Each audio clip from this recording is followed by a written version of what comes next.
नोंथांमोनखौ गासैखौबो खुलुमनाय जासिहरबाय। दिनै आइनि श्राद्ध सारादु मैयाथ' दहा गारनायमोन ना, जाय नोंथांमोना ब्लगखौ नायदो मोनथिखादो। बिबार बावनानै दा खुलुमदो। दा बिदिनो बयबो न'खरनि आरो आलासिफोरा बिबार बावै बावै खुलुमगासिनो। आलासिफोरा मोनफैबायानो, बाक्सानि आलासिफोरा मोनफैग्रोबाय।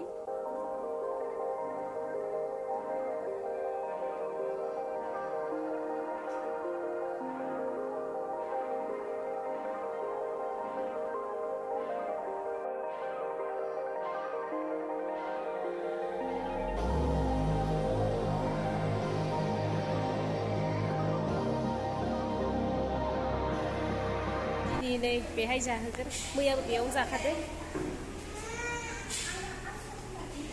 नैथिं फै, नै फै, इथिं फै, आंजों फै ओइथिं नायनि। नैनो बाम जाबावो इयो।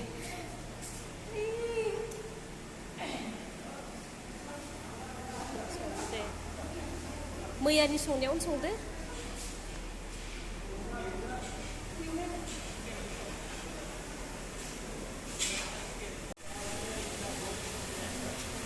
लानि र' खेबसे गोसोआव थानायनि माबाफोरा दा ए ओजों थांलायला। अमा बेदर ना सुपारि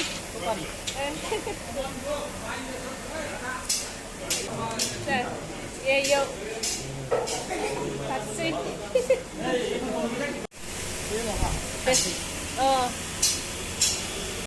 दानिया नै जाखां लोंखां बाक्सानि खायसे आलासिफोरा थांनो ओंखारबाय। गेजेर ससेयाव आं जेबो बिदि लानाय जायासै, आलासिफोरजोंबो रायलायनो गोनां जायोना, बेफोरबायसा माने भिडिअ खालामनो हास्लाबासै। मानसिफोरा दा एसे खमायबावबायसो आरो गुवाहाटिनिफोराबो दा दंबावो आरो फैबावगोन।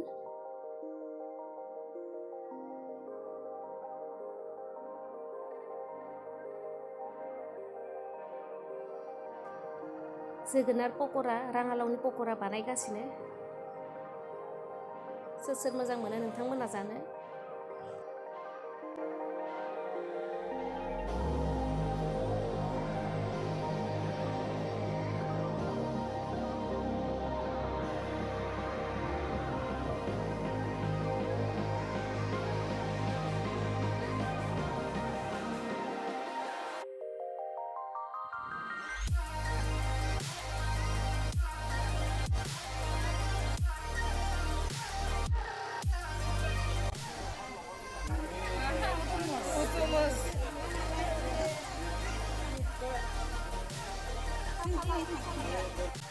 दा जोंबो ओंखाम जाखांनानै दसे थाबायग्लांदो, खामानिबो गैखाया नालाय मावनो।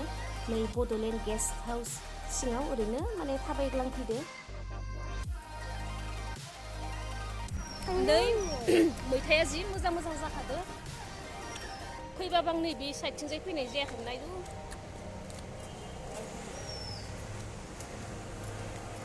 नै गोजौआव थाइसाब सोदो। मा दङ इथिंजाय नायनि।